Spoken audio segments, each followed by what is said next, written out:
Good morning, everybody. Good morning. It's Dr. Vibe here, host and producer of the award-winning Dr. Vibe show, the home of Epic Conversations, and the home of Epic Conversations 2020 Best Podcast News Award winner, 2018 Innovation Award winner, given out by the Canadian Ethnic Media Association. Also, I am the co-host and co-producer of the only online show in the world for dads and fathers that is sponsored by Dove Men Plus Care.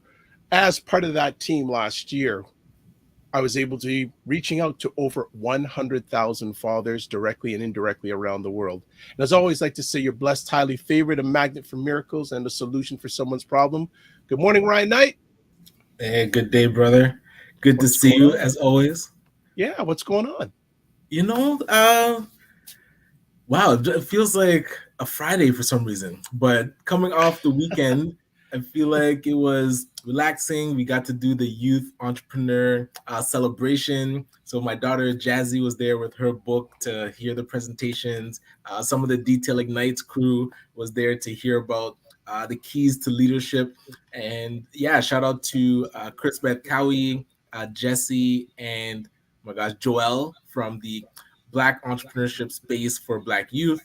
And it's actually housed here in Empower for X. So they did their celebration, and that was amazing. I really enjoyed it and got to see or hear from the younger entrepreneurs about their journey and what they're learning. So I thought it was really impactful.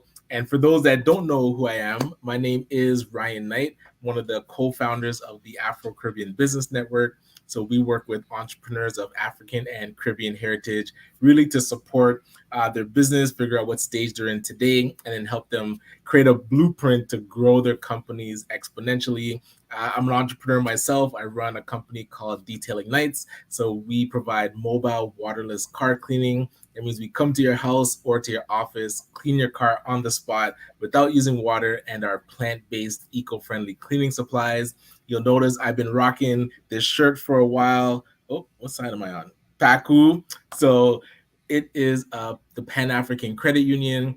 Right now, they have their application into FISRA to become an official financial institution. So we as a community can show our support and become investors and owners of this Black-led financial institution. So check out pacu.ca and submit your pledge today. Excellent. And before we do anything else, I want to say that this episode of The Morning Vibe is sponsored by the Macmillan Group. And they've been providing mortgage solutions one client at a time since 1999, buying, refinancing, or investing. Call them at 905-813-4354 or visit them at themacmillangroupinc.com. And also you can call them in the U.S. for our U.S. visitors. We had Ray McMillan on last Friday, and someone from the U.S. said they were going to give them a call, and I'm going to be checking on that person to make sure that they gave them a call. Gave Ray a call in regards to that. So yes. Great weekend. And man, Detailing Nights weather just keeps on going through. We had some rain last night where I am, but it's beautiful. It looks like the humidity's gone, I guess, temporarily. Yeah, it rained heavy in Brampton last night. It just came. I don't know if it was rain. Yeah, so I think that broke it up. This morning there was like a nice cool breeze. So I think that humidity is broken up. But absolutely, it was some heavy heat for a while. Woo! those who don't have an AC, yeah, those who don't have Oh no. AC, yeah. Our friend that we're gonna be sharing with us in just a few moments is going to be with us. So your weekend was good. I was blessed to have a great conversation yesterday on Black Canada, talking with Ketcha Peters, wonderful lady who Yes. is doing a lot of stuff helping Black youth, the Black community or Black environment. She can say community. I won't say that. Right. Up in They're rubbing off in on you. no. I use what other people use. It's not me. I'm using Right. what they said. Yes, sure. I'm using what they said because you know me. Yes. There's a Black environment. I still haven't seen a Black community. That's just me. I'm not saying. I'm All just right. saying. So about the weekend was good. I got up this morning, walked this like, whoa, where did this fresh air come from? Yes. Where did this fresh air come from? And Love it. I don't. It's interesting. We won't get too deeply in it, but there was an interesting article I read over the weekend. Oh, I'm trying to forget. I forget the basketball player's name. He used to play in the NBA, but he was basically saying that he felt so bad that he wasted the $90 million he's made in basketball. Ooh. And he said that he could have been investing in his community. Right. Could have been doing this, could have been doing that. And it just didn't happen. And I'm trying to find his name here. And as you're looking for that, did you hear about Allen Iverson and his deal with Reebok? It's not a great deal. But it looks like it's going to pay him out because there's been a lot of backlash about him wasting his money. So what do you know about the deal? Is it not true he's getting 32 million? We'll have to go into a deeper dive. I heard some commentary, but what he's making compared to what the brand made off of him. But it's always skewed that way. There's no even Michael Jordan did not make as much as Nike made off of him with his shoes. Yeah. Well, so the gentleman's name always is that skew. Gentleman's name is J.R. Smith. Played a few years with LeBron James, etc. And I have to say kudos to him. At least he admitted that, you know what, I messed up. I could have done more for my community, etc., etc. And very insightful article on CNBC. It's an article based on a podcast that he was on a few weeks ago, but it was really good reading. Really good reading. So let's see who's up with us this morning. Marlon Steven. Good morning, Marlon Steven. How are you? But lots of things going on. And I know you're a baseball fan, so you got to be happy with your Blue Jays. They're coming around the corner. That 28 run spark. You mean that football touchdowns, game? The football. Four touchdowns versus a field goal and a safety. There you go. Hey, every so often. But you know what? July's done. Well, it's not done because it ends with the big Black Summit happening in Halifax that I know you're a big fan of, and we're gonna figure out how to get there. Gotta sneak and get some tickets, but I gotta see what's happening in Nova Scotia. But so here's this could be a whole other conversation. I don't want a friend waiting. Let's put it this way: before we went live, tell people how much tickets for hotel rooms. Oh man, and airport flights are going for. When I say these prices, remember I'm traveling to somewhere in Canada, so a flight to Halifax right now minimum is $500. I think $511 was the cheapest I saw. One way or both ways? One way. What? And the return was a bit cheaper, like $390, so $400. But one way to Halifax, and the hotel rooms we're looking at. I think the hotel that the conference recommended, it was, oh my gosh, like $460. So I'm like, oh, let me go check Airbnb. Airbnb is like $500, $600, $700 in downtown Halifax. I thought, am I traveling to Manhattan right now? It was so expensive. No, wow. Unbelievable. Wow. I gotta call in some favors in Halifax, man. I need a couch. Well, I was tentatively going to be going out there on that, and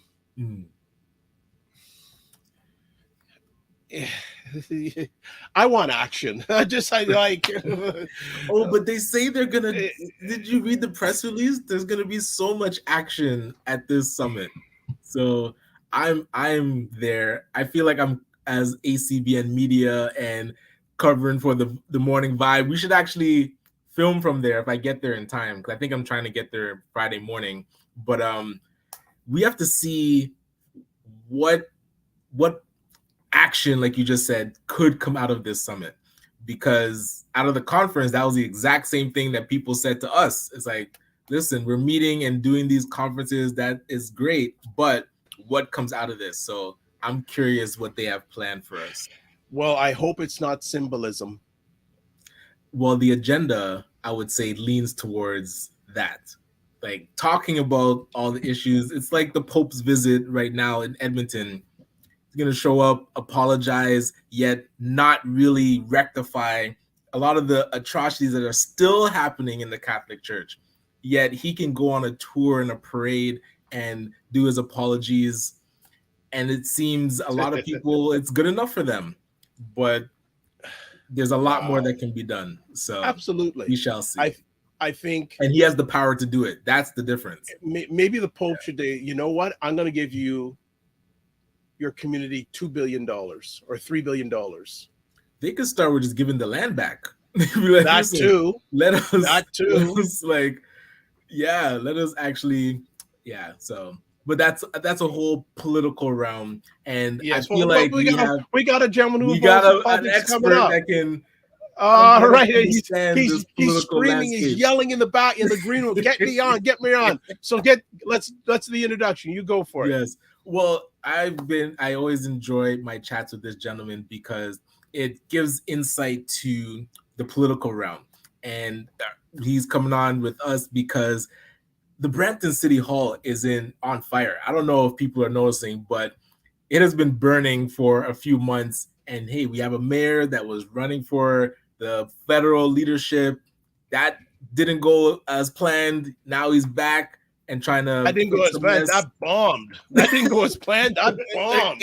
I'm trying to say you're being so nice. Yeah, that was bonfire. It got derailed. Bonfire. But what's wild is that it happens from inside the party. So this is where we said, hey, Rob, and our guest today is Rob Davis. Can you come on and try to help us make sense of what is happening in Brampton and kind of in the political sphere? Absolutely. And you're so gracious. Thank you. No, thank you for having me. Now I'm famous because I'm with you guys. This is awesome. No, you're infamous. If you're hanging with us, you're infamous too. But I just want to say the work that you guys do. Hang on, I'm just going to make sure we got a little light on here because cool. I'm backlit, which they say is never a good thing. Whoa, there we go. There we go. Here's what I wanted. Now you can see all of the blemishes. So here's what I wanted to say. The work that you guys do is really important. You're not just helping people, you're changing a culture within the community. You're getting them to think entrepreneurially. You're getting them to think about business and economic development. So I just want to say, first of all, thank you for the work that you do. You're changing. And I know, Ryan, like I got my call the other day because they did my car last year. And it's due because I'm one of those messy car guys. So it's due to get done again. So I encourage everybody to call Detailing Nights, book a mobile car cleaning. They do a great job. It's worth the money. The car was like when I first got it after they were done. It was great for date night. Like, thank you so much. Yes. All right. Yeah, I'm gonna pull that clip out. Thank you. That's going on our website. You have permission to use my image. Testimonial. No, there you go. But more importantly than that, though, it's getting young people to understand what it is to be an entrepreneur. And you know what? Whether you're delivering newspapers or cleaning cars or walking dogs, yes, it's not the task. It's the overall theme of what you're doing when you're doing those things. Is you're learning skills that you take with you to the grave. managing money, Anywhere you managing go. people, customer expectation, all of those things. So I'm going to move my fingers in where you can see them while I'm counting. We can see them. Yeah, I'm don't trying worry. to get this reverse left, stage right, stage left thing. So those are important skills that people take with them their entire lives. I would love to see a detailing nights bidding on contracts, for instance, to do fleet cleaning for City of Brampton, City of Mississauga, Peel region, right?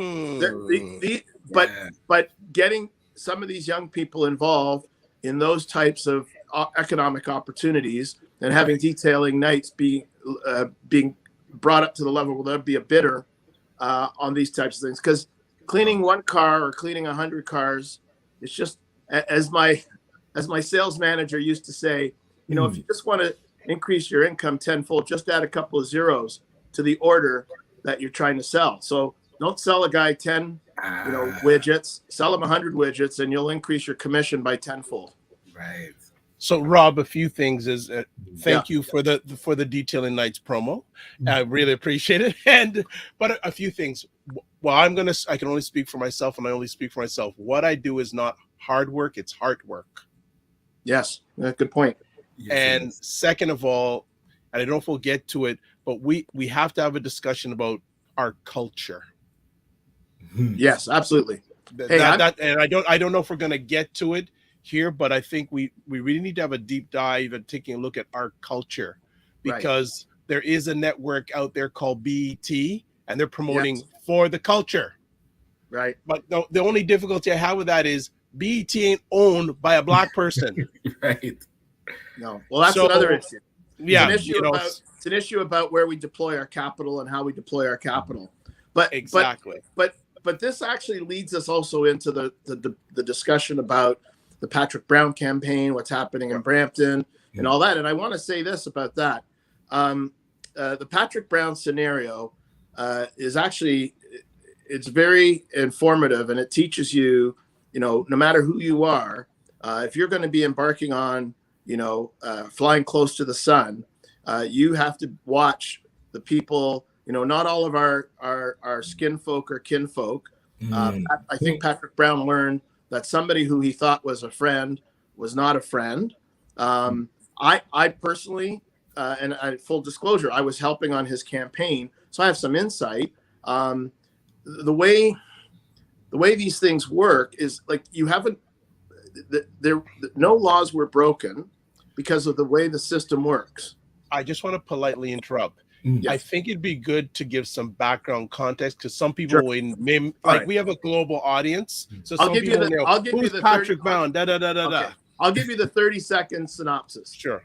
In Canada, we have a parliamentary system. We have 4 or 5, depending on whether you include the Green Party, main political parties.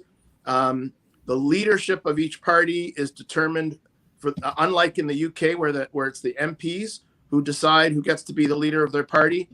In Canada, the members get to vote in one way, shape, or form to select the leaders of their political parties. So the Conservative Party of Canada had their leader resigned or was ousted by his caucus.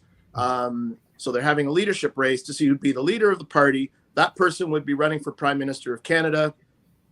The Conservatives happen to be the opposition party, meaning they have the second most number of seats in the Canadian Parliament.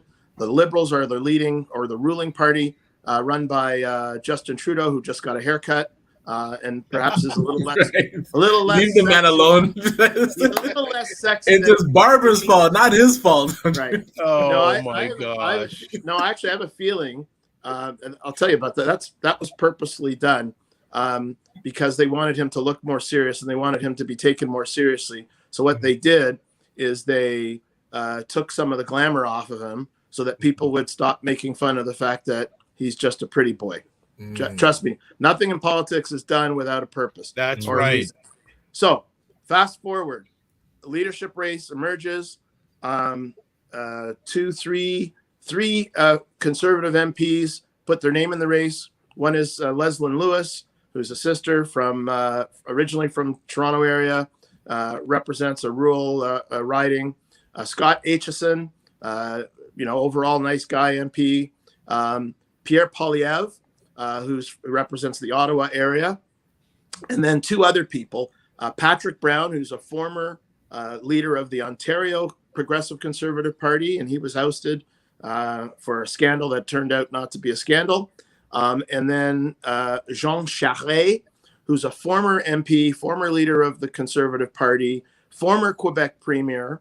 You know, for those of you out of here, out of Canada, Quebec is one of the provinces in Ontario, like a state if you were in the States, or a province if you're in some other European capital. So he's sort of the elder statesman of the bunch, because he was a very young man when he was first elected to office under the Brian Mulroney regime back in 1984. So stage is set for a leadership race. Patrick Brown is an amazing organizer. He gets a lot of folks, particularly people from minority groups, to sign up, like 150,000, maybe more. Pierre Poilievre latches on to the freedom movement, the anti-vax movement, the anti-mandate movement. They happen to have had a big rally back in, whatever it was, January, February. And he seems to latch on to the fact that there's this discontent among a group of people and gets a lot of them to sign up. So you have these two titan organizers, and to Pierre Poilievre's credit, when the last election in Canada was the fall of 2021, he became the finance critic. He used his position as the finance critic, and unlike, let's say, maybe in American politics, you get to ask questions every day in the House of Parliament, and you get to point your finger and wag your finger at the government, say, when will the Prime Minister answer the question? When's he going to stop lying? When's he going to stop dodging? So he had these great questions. It was good drama, good political theater. And then he would take them, clip them, and post them on Facebook and Twitter and Instagram. And so from the last federal election to the time Parliament sat, up until he put his name into the race, he was the critic. He was sending those of us on the conservative side of the political spectrum, he was inundating us with these clips of his performance in the House of Commons. Right. He did very well. Like, you cannot fault him. He did exceptionally well. They were well done. They appealed to the base, talked about issues of concern to people who are concerned about economics in this country. He did a great job. Patrick Brown was mayor of Brampton, and he did a lot of things. He did some things on the national stage that were quite compelling. He was fighting Bill 21 in Quebec, which is a bill that basically means that you could be fired for the way that you look. So if you wear a cross, a kippah, a turban, a veil, you're not allowed to be a teacher, a judge, a crown prosecutor. You're not allowed to have a forward-facing job with members of the public. Doesn't matter whether you're preaching your faith, but just simply looking, wearing your religious beliefs on your body was deemed to be cause to be fired. Right. And so Patrick Brown said, why isn't anybody fighting this discriminatory practice? And so, and again, full confession, it's a project that I worked on for him, with him. And we went across the country. We got 100 mayors, wrote letters to 100 mayors of 100 cities, asking them to contribute to the fight, to help the community fight this up into the, and hopefully at the Supreme Court, so that it would be turned over. So he did some things that really affected religious minorities, ethnic minorities, people for whom wearing a hijab, a turban, a cross, a yarmulke is an expression of faith. So that's the setup. So what ends up happening is, within 3 or 4 hours of getting the membership list so that you can start campaigning, the party informs him that they have credible evidence that he's been cheating under the rules and accepting illegal corporate donations. The problem is, in politics, you've only really accepted the donation once you've filed your financial returns. So let's say I'm running for city council and Detailing Nights writes me a check and I deposit it. I go, oh, wait a second. this is a check from a corporate entity. I'm only allowed to receive checks from an individual. Mm. Well, it's only when I file my financial report have I broken the law, because then I would say, oh, I'm sorry, Mr. Knight, this check is from your company. I'm going to refund the money back to you. I'm going to reverse this contribution. Mm. And if you're willing to make a personal contribution, I'm willing to accept that. So, but what the party did, in essence, was said, we have reason to believe this. We're referring it to Elections Canada, and we're kicking you out of the race. No due process. So again, and I have to They say can that kick out before Elections Canada makes a ruling. that's correct. Okay. Before they make a ruling, before they investigate, and before the Brown campaign or Patrick Brown himself gets to explain and look at the evidence, know who his accuser is. You know, if I get a parking ticket or a speeding ticket, the name of the officer's on the ticket. I get to question Officer Jones as to why he gave me a ticket for making that illegal right turn that I made back in 2015 at Yonge and Shepherd, right? Mm-hmm. And then I get to present evidence in my defense, which was that the sign was covered, because it was, and that he was sitting in a fishing hole, and that the other sign across the street was taken down because of construction. And so I got my day in court. I got to present my evidence. I got to have the ticket withdrawn. Patrick Brown running for Prime Minister of Canada did not have the same rights as you and I fighting a parking ticket or a speeding ticket. Wow. Well, that was 30 seconds. Sorry, that was a little longer. no, that's a good background. So Yeah. where do you want to land on what's going on in Brampton or what's going on with Patrick? But they're sort of interwoven. But Interwoven, yeah. It's up to Yeah. you. What's Unfortunately, the is that kind of a closed saga? Like, I feel I've seen some of the emails go out to the supporters, and Yeah. it's really saying like there's no appeal process. There's nothing Right. so now, Right. and Patrick has done his press release to say he's back in the race for mayor. Yeah. Right. So the other element, and for the viewers that aren't from Toronto or Ontario or Brampton or the GTA or Canada, so every province has municipal elections. So you can vote for your mayor, your city councilors, your school trustees, your regional councilors, that sort of thing. So Ontario, in 2022, and on October 24th, we have our municipal elections for the whole province. Yep. The deadline to enter that race is August 19th. So you had this weird thing where you had August 19th coming, and then the leadership of the Conservative, the vote was going to be known on September 10th. Right. So you had this situation where, was Patrick going to register as a backstop before the September 10th date where he would know the results? And that's been blown up, and now there's no mystery. So he's registered to run again for re-election as mayor of Brampton. That has created also some interesting controversy, because now there's, five councillors who were arguing that he was using Brampton as a stepping stone and et cetera, et cetera.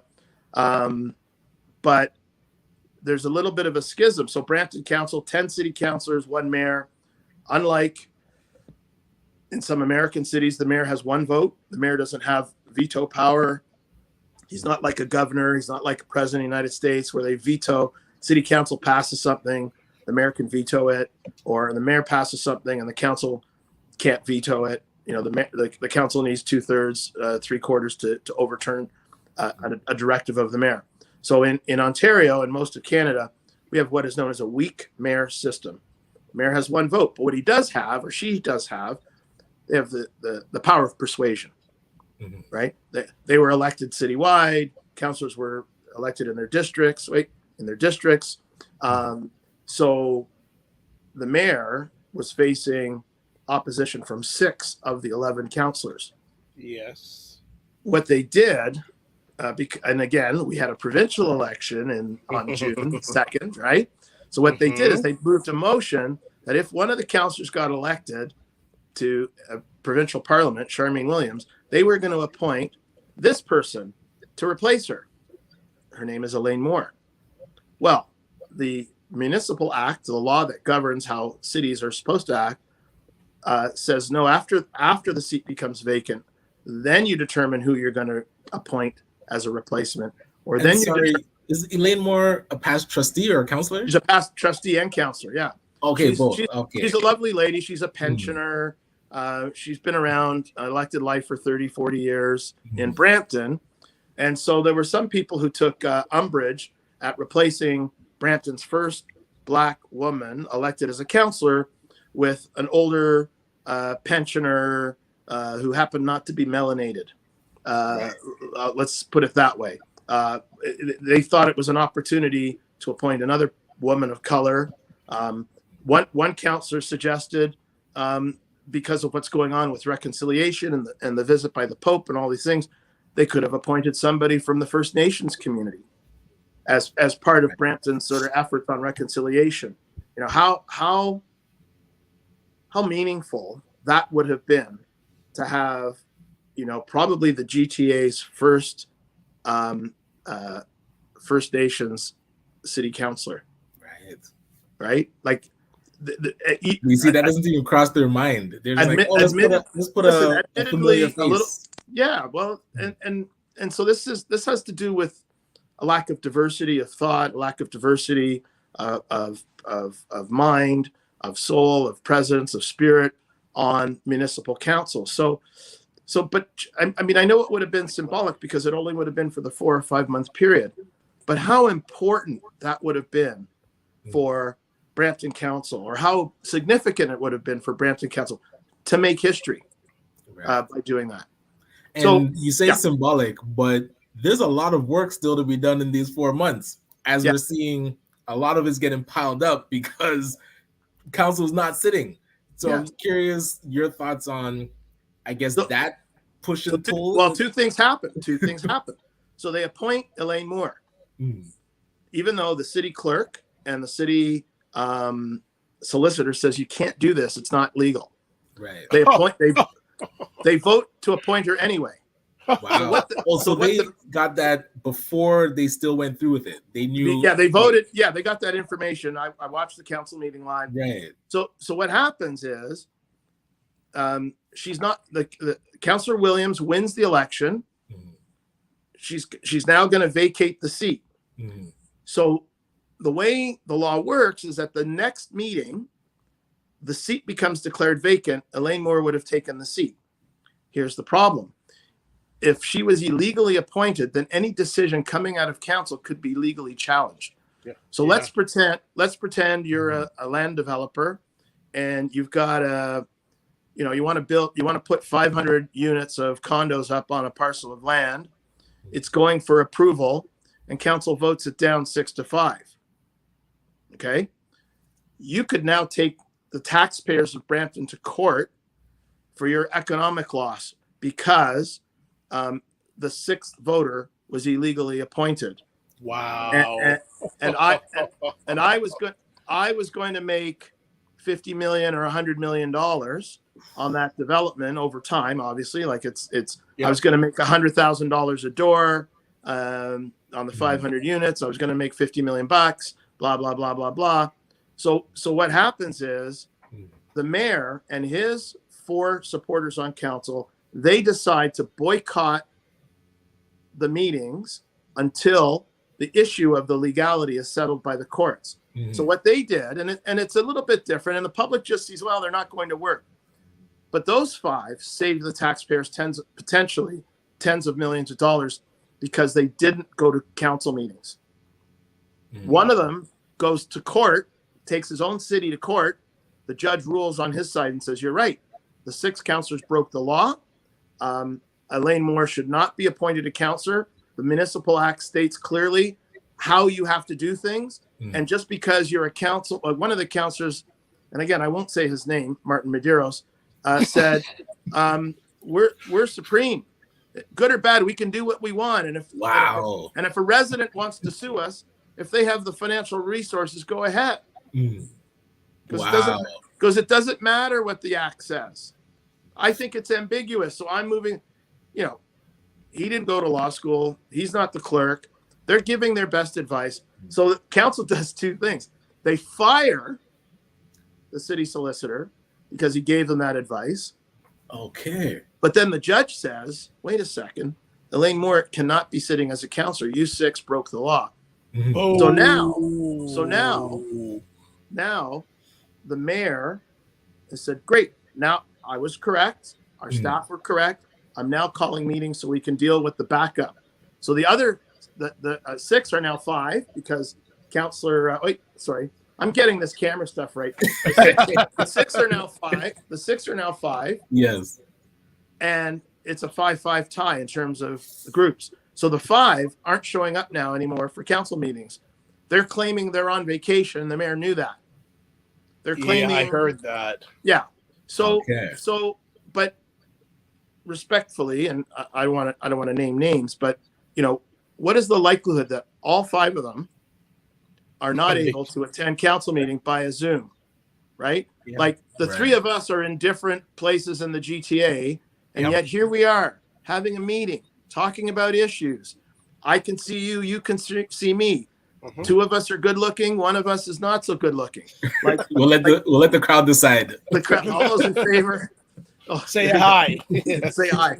No, but sorry, I can't help myself sometimes. I get into that mood of being sarcastic. But my nothing point wrong is, with that. Just be yourself. but the point I'm making is, what are the chances that all 5 of them are in a place where they don't get Wi-Fi? Right.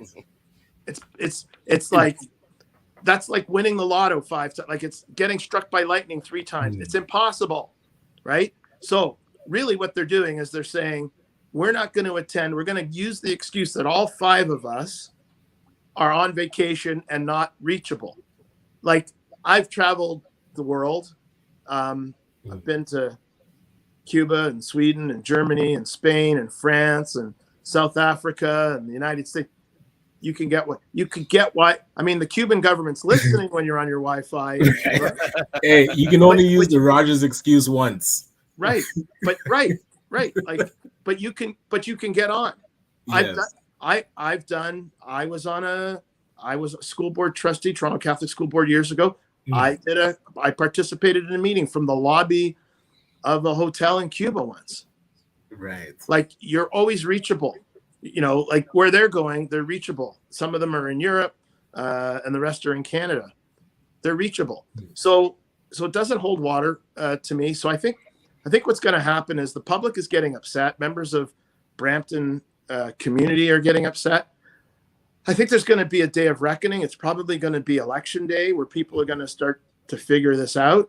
But what folks have to know is that there are good reasons to boycott a council meeting, like saving tens of millions of dollars. And there are bad reasons to avoid or boycott a council meeting. And that's like, you're not going to get your way. So I think the 2 groups have different motives. And I think people are going to slowly see that you can't just not go to a meeting because the will of the majority is going to go against what you want to do. And I'm curious your perspective on, does council need to be rebooted? And like, you have your ear to the ground with those from the Black community that are running. Right. Are you seeing people setting themselves up in the right way to win? Because if people feel there needs to be a reboot, are we doing this right when we put our name in? Well, that's a good question. So I think, going back to my first point about culture. So not only our views and our culture around economics have to change, our views and culture around politics have to change. Yes. So oftentimes, and I've helped a few Black candidates, we talk about the Black vote, and I got to get the Black vote and blah, blah, blah. The way to win in Brampton is actually to get the votes of people from every background. It's to appeal to things that if I'm going to open a burger joint, I'm not just selling burgers to Black folks. I'm going to sell burgers to everybody who can consume meat, and even some who can't consume meat. So if I'm running for council, counselor or school trustee or mayor in Brampton, I want to appeal to as many voters as possible. I want to make sure that So this might be the quote unquote change election, right? So a change election is where you say, I'm running for councilor in wards 2 and 6 vote for me because I represent change. And here's what's been happening. And don't support those clowns. Yeah, the status quo is not working. The status quo isn't working. So you got to go status future. You got to vote for me. And I think being a Black candidate can sometimes, I want to say this in the right way, can have a novel effect on voters who are not Black, right? Yeah. So what our folks have to do, what any candidate who is from our community has to do, sort of break through what are perceived barriers, because oftentimes those barriers aren't real. You know, if you knock on somebody's door, are you going to get, you know, some folks who are not appreciative of this fine, you know, chocolate specimen of a candidate? Yes. Okay. However, there are a whole bunch of people for whom it doesn't matter. They're interested in the service you're going to provide. They want to know how you're going to manage their money, manage the service, manage safety in their community, how you're going to deal with negotiating for a university, a hospital, those types of things that are important for the community. Because at the end of the day, they want value for their money. They're paying large dollars of property taxes. Yeah. And what are you going to do, and how are you going to do it? And do we share the same values? There's that word again. Do we have the same culture? So Black candidates can set themselves up if they understand what's in the zeitgeist, you know, German word for what's the popular culture. What is, you know, so right now, you know, in Brampton, slowly this idea of people being angry with incumbents is starting to seep into the politics. Is Group A going to be able to distinguish itself from Group B? You know, the group that wanted to do the illegal appointment, are they going to be looked down on? You know, is Group B going to do a good job of casting them in a bad light, or are taxpayers going to say, a pox on all your houses, a blight on all? We don't care. I don't care who's wrong. I just want a complete and total change. We got a question here. Sure. Marlon's asking, if they don't show, can the present council members still sit? That's a great question, Marlon. So the way it works is you need a minimum of 6 counselors to show up to be able to hold a meeting. So 5 are wanting to show up. The other 5 are saying we're not going. But if one of them shows up, then the meeting can go on. And that's why, that was my point about all 5 of them being unavailable via Zoom. I mean, and to be fair, Zoom and all of these things only happened because of COVID. Remote attending meetings from a remote location only happened as a result of the pandemic. So the government passed a law that allowed all these municipalities, cities, school boards, if they wanted to be able to have a remote meeting, right? So we need Brampton needs to have 6 members attend a meeting in order for the meeting to proceed, and they haven't been able to do that for a couple of weeks now. All right, got some comments here from LinkedIn. Sure. Dan is saying, I had a similar issue with Doug for refusing to allow PMB 219 to go to the, I don't know what these acronyms, SCFEA, for public discussion after its second reading in 2020.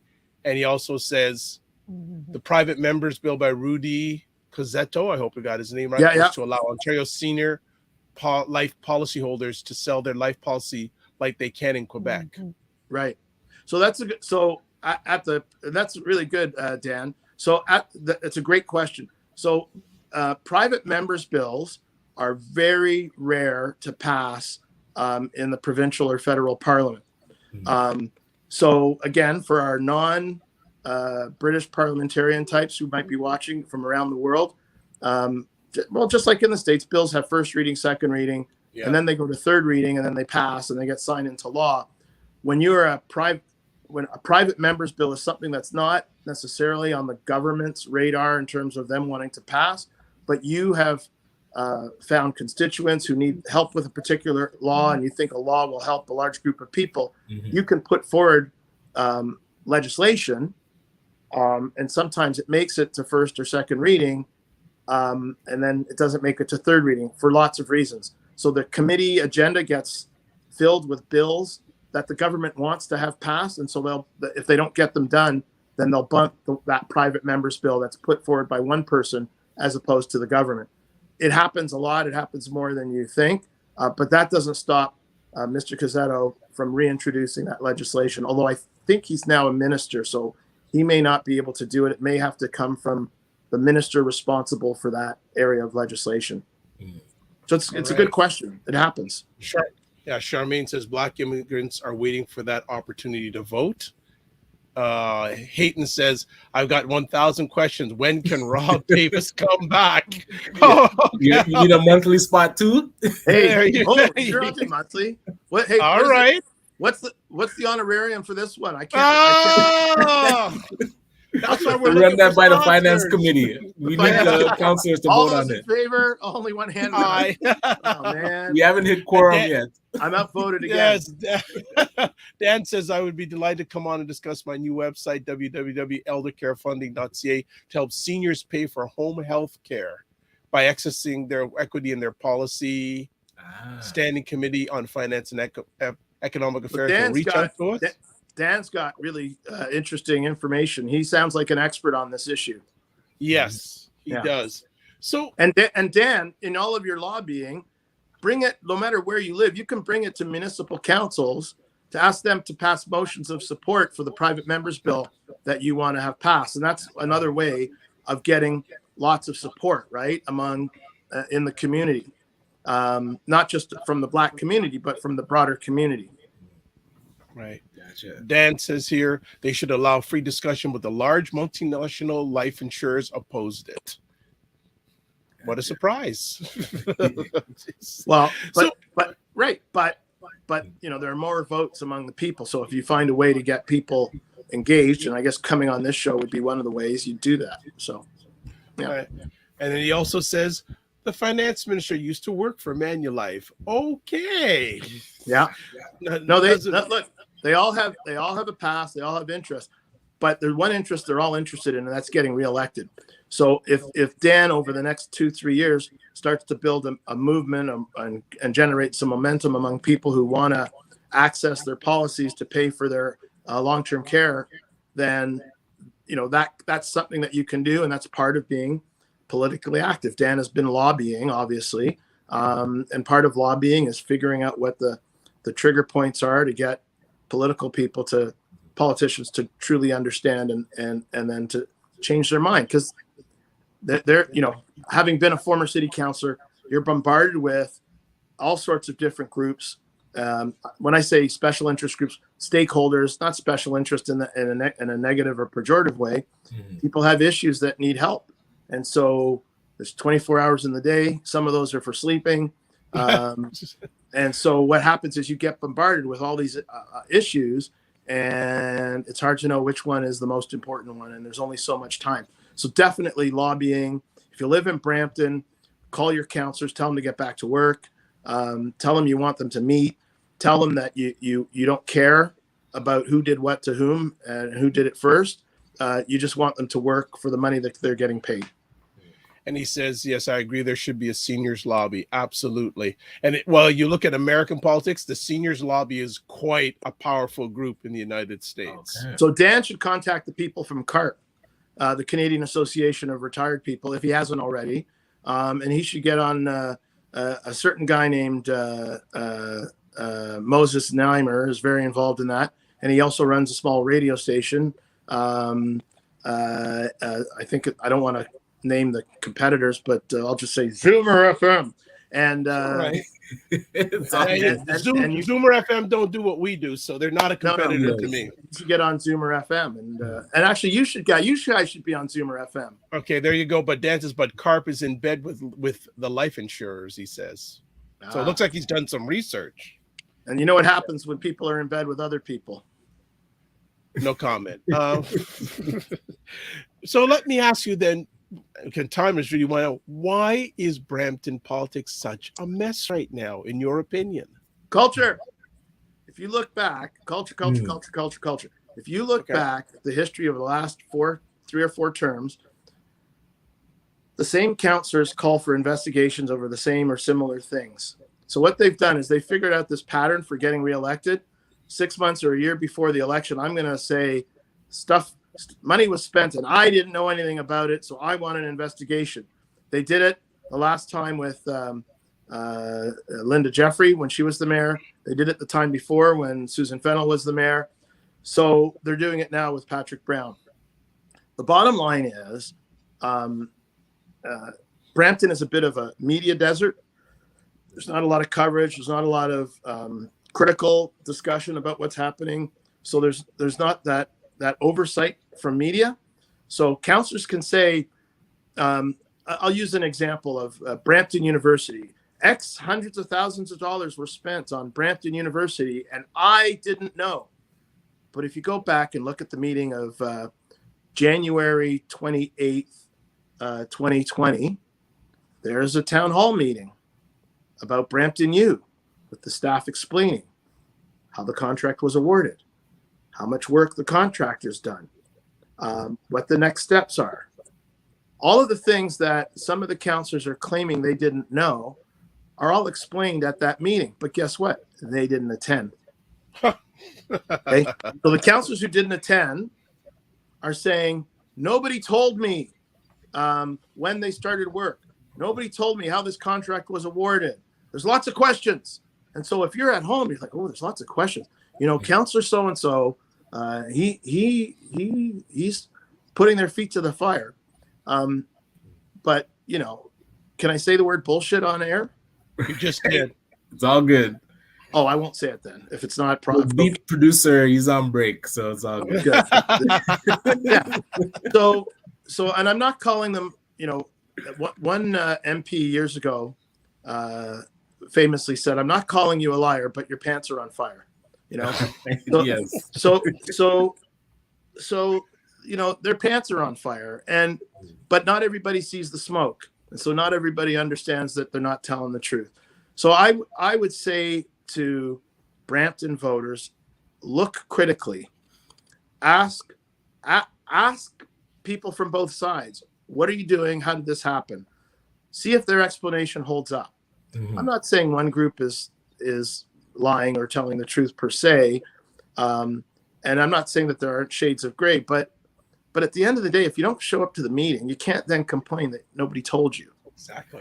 But then the way you're saying, like, even if they don't show up, they can still put out something that attacks what was happening. Right. And so does politics become like this theater that really I find makes people disengaged? They're just like, I can't deal with the theater of politics. Yes. So how do we break through that to get to the substance? So I think people, members of the public have to want that, you know, I'm not trying to make fun of the Prime Minister of Canada, but, you know, it'd be interesting if a candidate, you know, went door to door and said, you know, I'm not a drama queen, like all of this stuff. You know, if you vote for me, I promise not to be a drama queen like XYZ. Like, you know, this is not a ticket to the theater.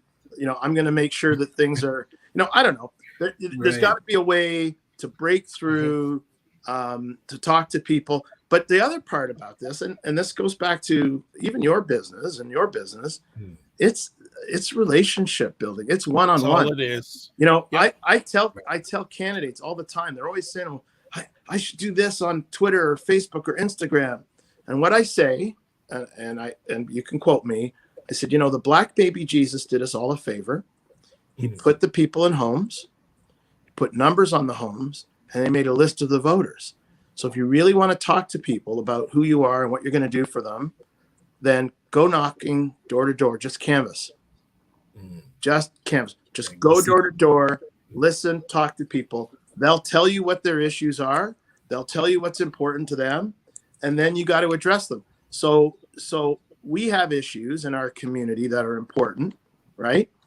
They may not be important for the broader community, but in order to address the issues, we got to get elected.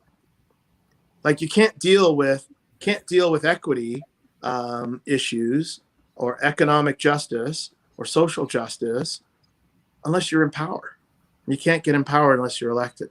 Right. So you got to do the things that maybe you don't want to do, but are must-dos, like knocking door to door and shaking people's hands. So I was like, when you say that takes planning. That takes strategy. And I notice there's a lot of people that will just pick up and go to run without that infrastructure. So now let's say those that aren't running now, but have thought about it and want to run 4 years from now, what should they be doing today? They should volunteer with me, and I'll put them on a campaign, and they'll learn fast, quick. They got to go help candidates, and they could be from our community or they could be from other communities, but that's how you understand the culture. You get I was 26 when I registered to run, but I had worked on 30 or 40 campaigns before that. Okay. All right. I didn't just say, oh, I'm going to run and I'm a smart guy. I learned a lot from other people. I worked on winning campaigns and losing campaigns, and I kind of fashioned, and I ran in a change campaign so I realized what it is I had to do. I'll tell you one little funny story. There's a video out of a guy named Graham McGregor. Graham, as his name would suggest, is of Scottish heritage. He's a white dude. He just got elected MPP in Brampton North. Okay? Worked hard, got swept in with the Doug Ford wave in Brampton, and he won. So on Canada Day, Graham goes to a South Asian event for Canada Day. People from the Sikh community who speak Punjabi. Graham goes up on stage. They introduce him. And he says, hi, everybody. And Graham starts singing in Punjabi. Okay. He does a whole song with the Bangla music in the background, and the audience erupts, and 3,000-4,000 people are like, oh my God, this white dude is singing our song. Okay. So I posted it in a group in Brampton, a Black group in Brampton, about look at this guy. Maybe we could get, I posted the question, maybe we could get some of our Black candidates to take a group lesson in Punjabi, because Brampton has a large South Asian community. Punjabi speakers are a big chunk of it, not the majority, because like with any group, people who speak Gujarati, Punjabi, Urdu, Hindi, etc., English, French, Spanish, Portuguese. And the response I got back from one person, and I won't say their name or anything like that, not like the other stuff I've said, but was like, well, why do we have to do that? Can't we keep our dignity? I'd rather just run and keep our dignity. And I thought, it was dismissive of the community that you want to represent, because they pay taxes too. Two, it's what you got to do to win. Like, it's what you have to do to win, so that you can then go out and represent. And wouldn't it be the most amazing thing for some Kala girl or Kalo boy, which is Black in Punjabi, to knock on a door and start saying, "Oh, Sat Sri Akal ji," and I'm running, saying their name and that they're running and that they hope they can count on your vote, and at the end say, "Oh, me Punjabi tika, is my Punjabi okay?" And those voters say, you know what? I'm voting for you. And it's the effort that comes through, because what they're missing in that response is the fact that he knew that song shows at the door he's probably practicing his different languages, and so he can actually interact. Right. It's not about the song. It's about it's the symbolism of I'm making the effort and you're important to me. Yes. So when I was a youngster running, I learned to ask people to vote for me in Italian. I ran in an area that had a large Italian Canadian community, and then it evolved into Portuguese, and so we did. I just had to. It was a necessity. So what? Again, what should Black folks do who are interested in possibly running? Volunteer, understand the culture of the place you want to run. Take an hour a week or 2 hours a week. You could probably get a teacher online from Fiverr or any international language school. Do that hard work. We're in, because we're in competition. The best man doesn't always win, but the hardest working man often does. All right, we are at the top of the hour. I know, Ryan, you may have to leave. Can we get a few more minutes with you, Rob? Because there's some questions here that the audience has. Sure, I'm good for another 3-4 minutes. Cool. Oh, okay. That's really quick. All right. So I'm going to go through some real quick comments and then 1 or 2 questions. First of all, Dan says, by the way, the Ontario Party for the People with Special Needs, cppsn.info, which run 2 candidates in June and they got 300 votes without any campaigning. Right. Dan also says would be happy to work with ACBN and their clients, as Ryan is already aware. So 2 questions. Hopefully we can get them answered quick in the last 3 minutes. Marlon says, shouldn't our community organizations act as our lobby groups? Yes. Answer, yes. Yes. Yes. Yeah, but also be effective, right? Like politics, it requires money, people, and time. Lobbying requires money, people, and time. So we have to, as I've joked sometimes with Ryan, we got to get a crowbar, open our wallets, and we got to invest in things. So it's not just Talk. chat. It's this, right? Oh wait, it's this. Make a decision and take action. Make a decision, take action. If you're going to be advocating on the policy side, this is Mr. Khan again. If you're going to be, so you got to. It takes time. You got to go to council, say, could you guys move this motion? And then you go and you collect them, and you go, and it's work, man. It's hard. Yeah. All right. One more last question. As a Black Canadian politician, where is the presence more impactful, at the federal, provincial, or municipal level, and why? Good question. Good question. So the answer is yes, at all 3 levels. So there's a couple things. So municipally, services, you impact services directly to public more directly. So, garbage pickup, cleaning, road paving, recreation centers, swimming pool hours, libraries being built, where those are being built, rezoning applications, how many neighbors you're going to have at that new development are municipal. At the provincial level, you're doing broad policy decisions, you're spending money, you have a large number of employees, so you can impact the awarding of contracts, possibly set-asides. Same thing with the federal government. You impact on immigration, travel. I mean, again, I was being a little sarcastic. During COVID, the Canadian government banned travel to South. So I had a map of the world. And then there was this little square box in Jamaica, Cuba, Trinidad, Nassau, Florida, where they said, you can't go there. And I thought, wow, look at that.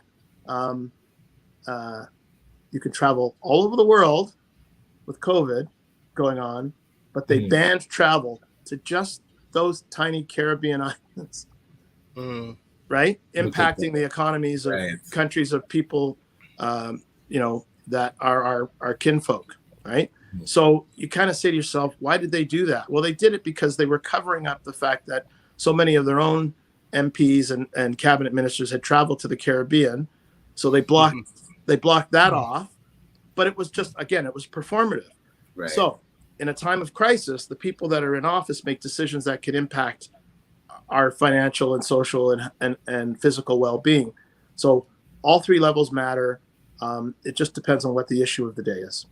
All right. Well, Rob, thank you for giving us a little bit of bonus. My pleasure. Time. Thank you so much for taking the time. If people want to get in contact, here's his phone number. Yep. And we'll see if we can get you back without the honorarium. Anytime. Hey, no. Anytime. Honestly. Anytime. Okay. Well, you heard it, folks. You heard it. Because we're going to be asking them, hopefully come on once a month. I got to turn the air conditioning on now. It's getting. Yes. All right, Rob. You take care. Questions. All right. Well, we'll see you soon. Thanks again for your time. And thank you so much. We're going to talk with Rob to see if we can get him back on once a month to give a political talk. Absolutely. See ya. Good fun. Thanks, guys. Bye-bye. All right. So you heard him. You heard him, folks. We're going to go after him. We're going to go after him. He said yes. So this is, and Tim says, awesome convo with Rob Davis Jens. And happy birthday, Tim Frey. Happy birthday, brother. So happy birthday to Tim Frey. We haven't had Tim on yet. Jeez. Got to get him on. That's right. Got to get him on. So what'd you take from the conversation, Mr. Brampton, for at least another few weeks? Yeah, it's interesting to see those that should be thinking about if they're going to run in the next one. and volunteer now, because those that are running now do need the support, and it'll give a lot of experience. So I think that was a great takeaway. Absolutely. And definitely we're going to see if we can have Rob on once a month to give a political chat about things, Yeah, whether man. it's locally, provincially, Behind the country-wise, scenes internationally. perspective. See if we can, we're doing our best to have some monthly regular friends come on and dive deep, such as Wayne Harris, who will be on because of Rogers. He couldn't come on the first Friday of this month, but he will start coming on the first Friday starting in August every month, talking about financial matters. And we'll see if we can get after Rob to talk about other things political every month. So what's going on for the rest of the week? Yeah, the Black Ecosystem Study Group will be Tuesday evening. The Black Summit from Mikkel Jean Foundation is happening at the end of the week, so I might have to hitchhike to Halifax to afford it. But Well, if you see me on the side of the road, I'm heading east. Well, I'm very, of course, going to see what sort of media coverage, what sort of Black media coverage. Hey, the only media partner I saw was CBC. And to me, that is a missed opportunity. So I'm going to be just as interested to see what Black media is there to cover it.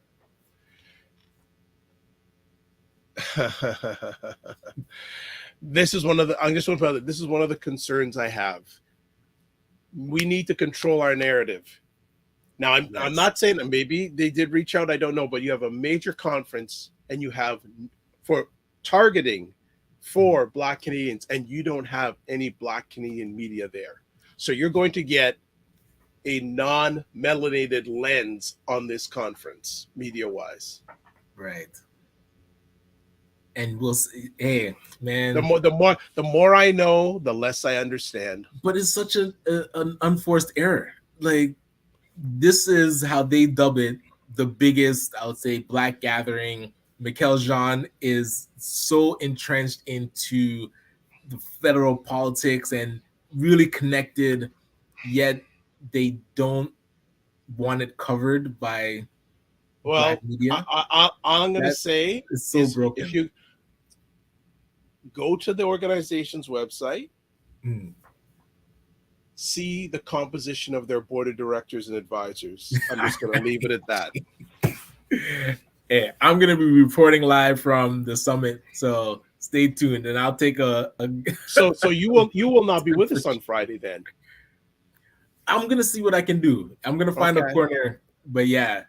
Corner.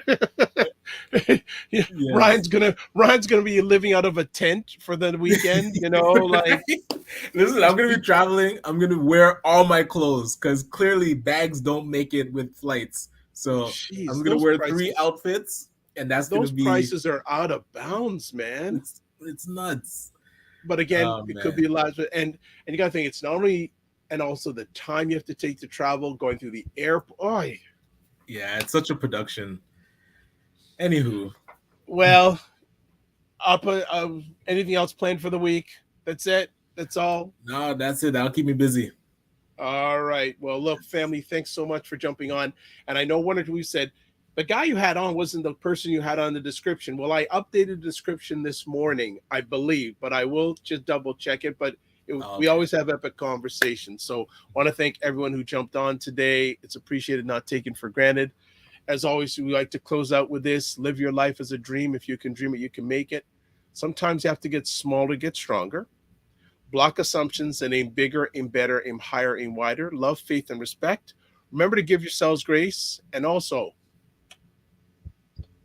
don't just manage your time, manage your energy. We don't know what's going to happen. I'm going to be here on Friday. I don't know where Ryan may be pitching a tent on the east, on the right coast.